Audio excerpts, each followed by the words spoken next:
Os irmãos e irmãs, nós de certa forma retomamos hoje na liturgia uma temática já presente na quarta-feira de cinzas, o dia em que abrimos a quaresma.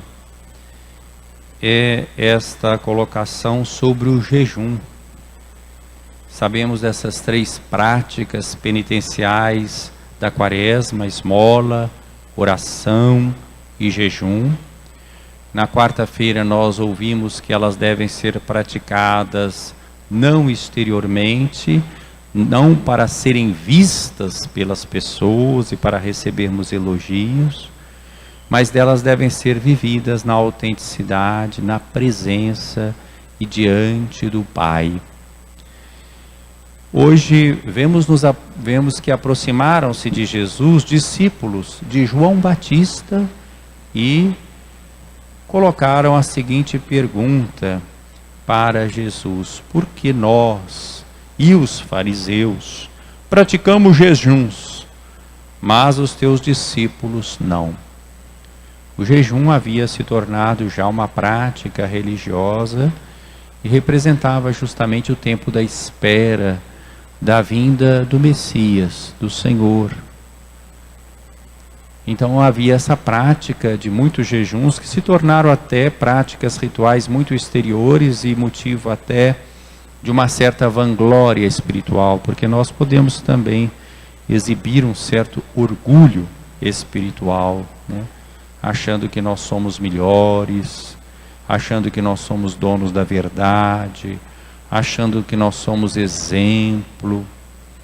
Os fariseus, por exemplo, jejuavam, e Jesus fala, nós ouvimos na quarta-feira: não façais como os hipócritas, né, que ficam com o rosto desfigurado e triste para que todos vejam que estão jejuando. Ao contrário, quando jejuardes, né, lavai o rosto, a cabeça, perfumai-vos, né?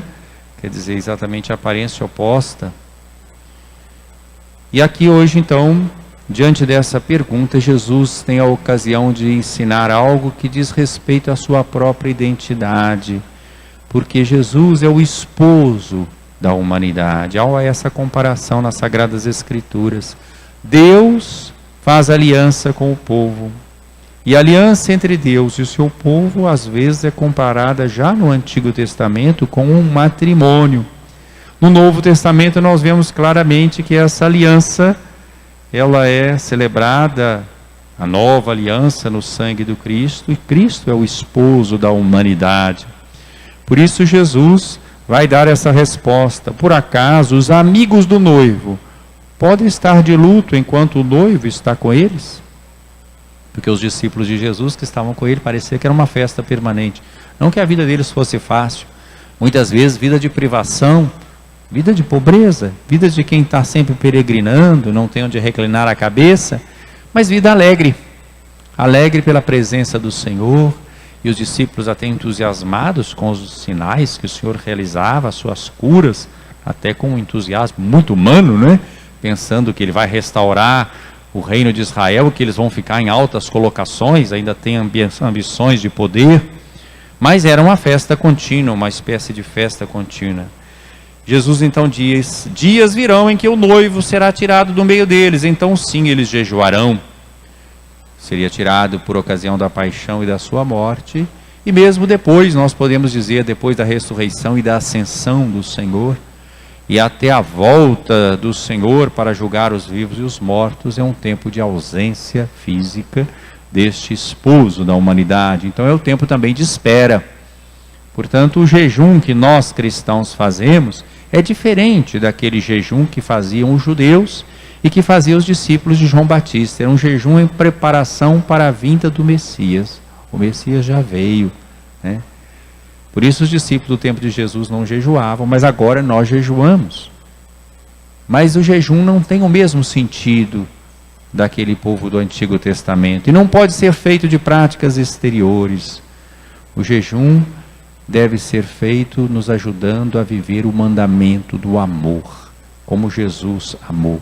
O nosso jejum é um jejum de quem sabe que a vitória já foi alcançada pelo Cristo, e que nós aguardamos que essa vitória se complete em toda a humanidade, todos os povos e toda a criação. A primeira leitura de hoje, tirada do profeta Isaías, capítulo 58, um texto belíssimo do Antigo Testamento e clássico texto do tempo quaresmal, nos dá justamente já a orientação no Antigo Testamento do sentido do jejum. Grita forte, sem cessar, levanta a voz como trombeta e denuncia os crimes do meu povo e os pecados da casa de Jacó. Os profetas do Antigo Testamento já denunciavam, e a igreja tem essa missão de denunciar também os pecados da sociedade. Todos nós, o povo dos batizados, a comunidade dos discípulos missionários, enquanto povo sacerdotal, profético e servidor, nós temos essa missão de, às vezes, gritar forte, sem cessar, levantar a voz como trombeta, denunciando os crimes do povo, os pecados da casa de Jacó. Por isso, quando a igreja denuncia as injustiças sociais, ela está cumprindo exatamente essa missão profética. E o tempo da quaresma é propício para isso também, porque é um tempo de conversão. Por isso é que a campanha da fraternidade, não só desse ano, mas de outros anos, denuncia muitas vezes situações que são contrárias ao Evangelho.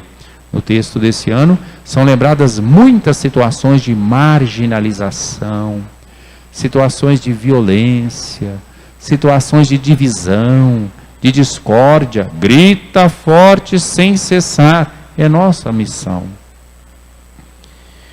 Essa gente deseja conhecer meus propósitos, diz o profeta Isaías, como gente que pratica justiça e não abandonou a lei de Deus. Mas isso não é verdade. Exigem de mim julgamentos justos, querem estar na proximidade de Deus. E aí se perguntam, por que não nos atendeste?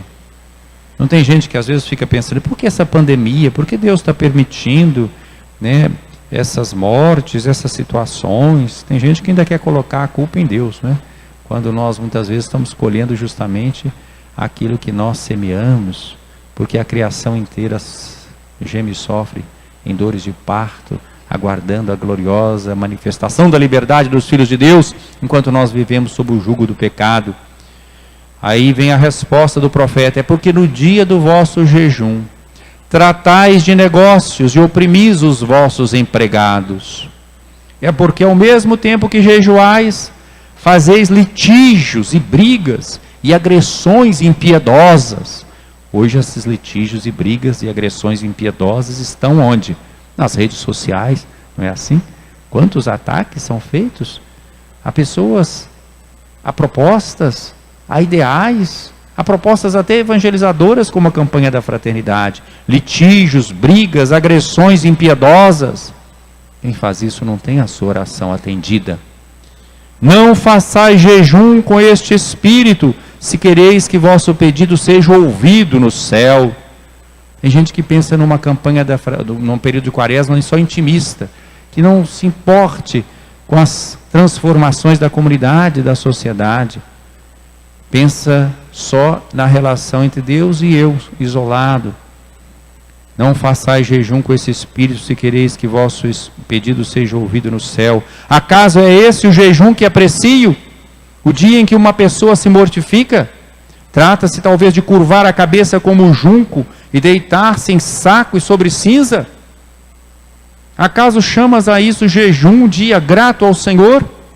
E aí passa a descrever qual é o jejum que agrada a Deus. Veja, é texto da Sagrada Escritura, Isaías 58.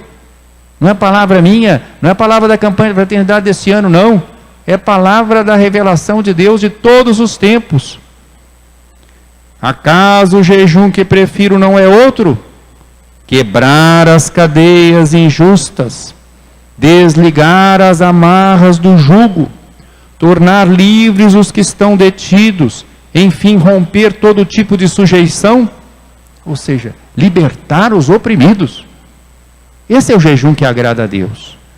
Não é repartir o pão com o faminto, acolher em casa os pobres e peregrinos. Quando encontrares um nu, cobre-o, e não desprezes a tua carne. São as obras de misericórdia. É o cuidado com os pobres. É o que nós temos falado, uma cultura do cuidado, da atenção, com os descartados, com os que estão sofrendo. Uma cultura do encontro, do diálogo como compromisso de amor. Então, se a gente tiver esse jejum, então brilhará a tua luz como a aurora, e tua saúde há de recuperar-se mais depressa. À frente caminhará a tua justiça, e a glória do Senhor te seguirá. Então invocarás o Senhor, e Ele te atenderá. Pedirás socorro, e Ele dirá: eis-me aqui. Não tem como agradar a Deus sem praticar a justiça, a misericórdia, né? Sem praticar a fraternidade, a solidariedade.